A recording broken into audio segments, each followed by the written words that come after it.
आमे प्रथम क्लास रे पढ़ी पदप्रकरण विशेष्य पद से पदप्रकरण भितर विशेष्य पदर विशेषण आज आम पढ़िया विशेषण।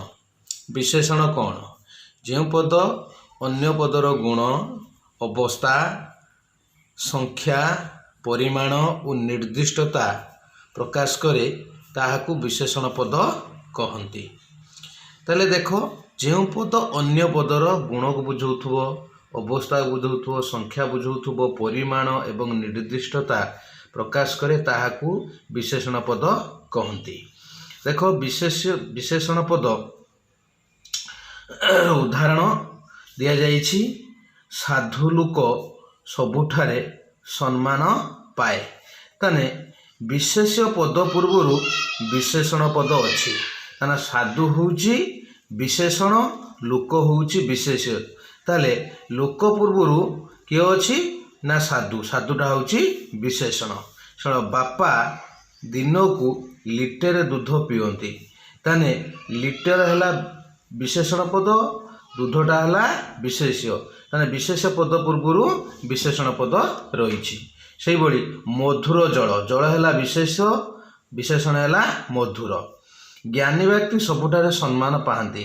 व्यक्ति होउछि गोटे विशेषण पद विशेष्य पद पूर्वर विशेषण पद बसी। ताने ज्ञानी होउछि विशेषण पद। उपरोक्त वाक्य रे साधु लिटरे मधुर ज्ञानी पद गुड़िक होउछि विशेषण पद। तापर विशेषण पदर प्रकार भेद। कार्य अवस्थिति दृष्टि विशेषण पद को पदर 15 भाग रे विभक्त करा जाइछि। यथा 1 रे हला गुणवाचक विशेषण, 2 रे हला अवस्थावाचक विशेषण, 3 रे हला संख्यावाचक विशेषण, 4 रे हला परिमाणवाचक विशेषण, 5 रे हला पूर्णवाचक विशेषण, 6 रे हला विशेषणर विशेषण, 7 रे हला क्रिया विशेषण, 8 रे हला क्रिया विशेषणर विशेषण, 9 रे हला क्रियाज विशेषण, 10 रे हला सर्वनाम विशेषण बा ताको आमे सार्वनामिक विशेषण मध्य कुआ जाए। 11 हला सर्वनामर विशेषण, तापरे 12 हला अवयर विशेषण, 13 हला वाक्यर विशेषण, 14 हला तुलनात्मक विशेषण, 15 हला विधेय विशेषण। एई भली भाबरे आमे विशेषण पद को 15 भाग रे विभक्त करिसंती। प्रथमे आसिला देख गुणवाचक विशेषण काहाकू कुआ जाए। जो विशेषण पद विशेष्य पदर गुण प्रकाश करे ताहाकू गुणवाचक विशेषण पद कुआ जाए। उदाहरण स्वरूप रक्त मंदार। ताने विशेष्य पद है मंदार। मंदार पूर्वर रक्त अच्छी माने रक्त है विशेषण पद। ताहापरे राजा दयालु।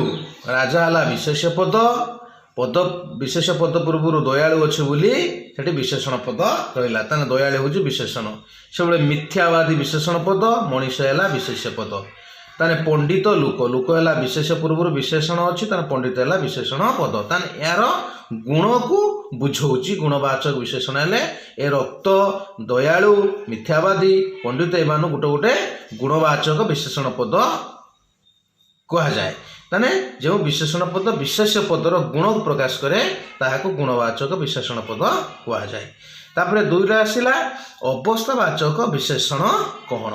जो विशेषण पद विशेष्य पदर अवस्था को सूचाए ताहाकू अवस्थावाचक विशेषण पद कहती। अवस्था कौन ना दुर्बल शरीर। दुर्बल शरीर माने दुर्बलटा गोटे अवस्थावाचक विशेषण पद। भंगा देउल। भंगा गोटे हूँ अवस्था। ताने भंगाटा है विशेषण। दरिद्र सुदामा। ये सुदामा जन नाम विशेष पद। ताने दरिद्र हूँ गोटे अवस्था। ताले दरिद्र हूँ विशेषण पद।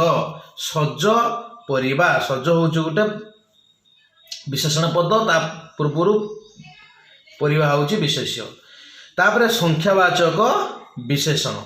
जो विशेषण पद विशेष पदर संख्या को सूचाए केवल संख्या को सूचाए ताहाकू संख्यावाचक विशेषण पद कुआ जाए। उदाहरण स्वरूप उदाहरण 12 मासरे 13 यात्रा होई थाए। ताने 12 ବାର ହେଉଛି ସଂଖ୍ୟାବାଚକ, ଯେଉଁଗୁଡ଼ାକ ଆମେ ଅକ୍ଷରରେ ଲେଖା ହେଇଛି ଅଙ୍କର ନୁହେଁ, ତାକୁ ଆମେ ସଂଖ୍ୟାବାଚକ ବିଶେଷଣ ପଦ ବୋଲି କୁହାଯାଏ। ତା ପୂର୍ବରୁ ମାସ ବସିଛି, ଯାତ୍ରା ବସିଛି, ଏ ହେଉଛି ବିଶେଷ୍ୟ ପଦ। ଓଡ଼ିଶାରେ 200 କୋଟି ଲୋକ ବାସ କରନ୍ତି, ତାହେଲେ ଓଡ଼ିଶାରେ 200 କୋଟି, 200 କୋଟି ହେଉଛି ସଂଖ୍ୟାବାଚକ ବିଶେଷଣ ପଦ। ତାପରେ ଆସିଲା ପରିମାଣବାଚକ ବିଶେଷଣ ପଦ। ଯେଉଁ ପଦ ବିଶେଷ୍ୟ ପଦର ପରିମାଣକୁ ବୁଝାଏ, ଯେଉଁ ପଦ ବିଶେଷଣ ପଦ ଓ ବିଶେଷ୍ୟ ପଦର ବିଶେଷଣ ପଦ ଓ ବିଶେଷ୍ୟ ପଦର ପରିମାଣକୁ ବୁଝାଏ, ଏଠି ବିଶେଷଣ ପଦ ବୁଝାଉଥିବ ଆଉ ବିଶେଷ୍ୟ ପଦର ମଧ୍ୟ ବୁଝାଉଥିବ, ତାହାକୁ ପରିମାଣବାଚକ ବିଶେଷଣ ପଦ କହନ୍ତି। ଯଥା କମ୍ କଥା କହ, ତାହେଲେ ଏଠି କଥା ହେଉଛି ପରିମାଣବାଚକ ବିଶେଷଣ ପଦ। ବେଶୀ କାମ କର ବିଶେଷଣ ପଦ। ଅଳ୍ପ ଧନ ବିଶେଷଣ ପଦ। ବିକଳ ମନ, ଏସବୁ ପରିମାଣକ। ଗାଈକୁ ବିଡ଼ାଏ ଘାସ ଦିଅ, ଏଇଭଳି ଆମେ ଯେତେବେଳେ ଉଦାହରଣ ଦିଅନ୍ତି, ଏସବୁ ପରିମାଣବାଚକ ମାନେ ଅଳ୍ପକୁ ବୁଝାଏ। କମ୍ କଥା କୁହ, ବେଶୀ କାମ କର, ଅଳ୍ପ ଧନ, ବିକଳ ମନ, এইଭଳି ସବୁ ଗୁଡ଼ାକ ହେଉଛି। এইଭଳି ଆମେ ଯଦି ଆଲୋଚନା କରିବା ନା, ଅଳ୍ପକୁ ବୁଝାଏ ପରିମାଣ ବିଶେଷଣ ପଦ। ବିଶେଷ ପଦ ରହିବ, ବିଶେଷଣ ପଦ ରହିବ, ପ୍ଲସ୍ ବିଶେଷ ପଦ ପରିମାଣକୁ ଦୁଇଟାକୁ ବୁଝାଇଥାଏ। ତାପରେ ଆସିଲା ପୂର୍ଣ୍ଣବାଚକ ବିଶେଷଣ।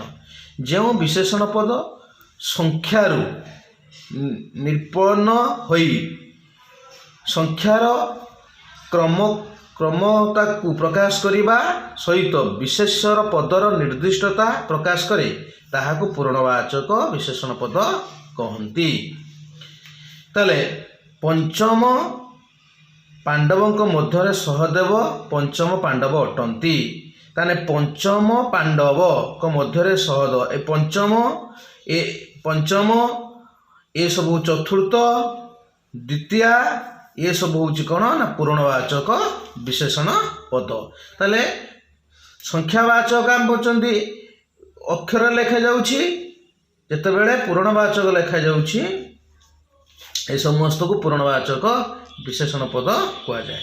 ତା ବିଶେଷଣର ବିଶେଷଣ, ଯେଉଁ ବିଶେଷଣ ଅନ୍ୟ ଏକ ବିଶେଷଣର ଗୁଣ, ମାତ୍ରା, ଅବସ୍ଥା ବା ଆଧିକ୍ୟ ପ୍ରକାଶ କରେ, ତାହାକୁ ବିଶେଷଣ କୁହାଯାଏ। ଯଥା ପରମ ଧାର୍ମିକ, ଧାର୍ମିକ ପୂର୍ବରୁ ପରମ ବସିଛି ମାନେ ଏଟା ହେଲା ବିଶେଷଣର ବିଶେଷଣ। ଯୁଧିଷ୍ଠିର ଏ ବିଶେଷଣର ବିଶେଷଣ। ଶ୍ୟାମ ନିହାତି ଦୁଷ୍ଟ, ଦୁଷ୍ଟ ନିହାତି ଶ୍ୟାମ, ଶ୍ୟାମ ଯେହେତୁ ଏଠି ବିଶେଷଣର ବିଶେଷଣ, ନିହାତି ଦୁଷ୍ଟ, ତାହେଲେ ଏକୁ ଆମେ କହିବା ବିଶେଷଣର ବିଶେଷଣ ପଦ। ତାପରେ ଆସିଲା 7ରେ କ୍ରିୟା ବିଶେଷଣ। ଯେଉଁ ବିଶେଷଣ ପଦ କ୍ରିୟାପଦକୁ ବିଶେଷିତ କରେ ଅଥବା କ୍ରିୟାକୁ ଗୁଣ ଅବସ୍ଥା ପ୍ରକାଶ କରେ, ତାହାକୁ କ୍ରିୟା ବିଶେଷଣ କୁହାଯାଏ। କ୍ରିୟା ବିଶେଷଣ କ'ଣ ନା ବୁଢ଼ା ଧୀରେ ଚାଲୁଛି, ତାହେଲେ ଧୀରେ ହେଉଛି କ୍ରିୟା। ତାହେଲେ କିଏ ଧୀରେ ଚାଲୁଛି ନା ବୁଢ଼ାଟି ଧୀରେ ଚାଲୁଛି। ବୁଢ଼ା ଯେହେତୁ ବିଶେଷ ପଦ ପୂର୍ବରୁ ବିଶେଷଣ ପଦ ବସିଛି, ତାହେଲେ ଧୀରେଟା ହେଉଛି କ୍ରିୟା।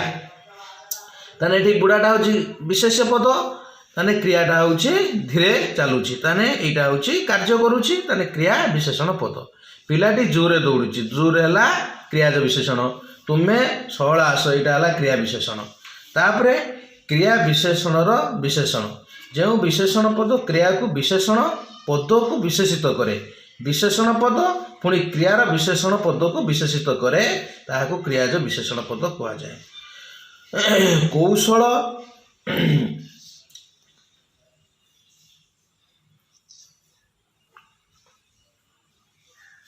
ଖୁବ୍ ଜୋରରେ ପବନ ବହୁଛି, ଖୁବ୍ ଜୋରରେ, ତାହେଲେ ଏଠି କ୍ରିୟା ବିଶେଷଣ ଖୁବ୍ ଜୋରରେ ପବନ ବହୁଛି।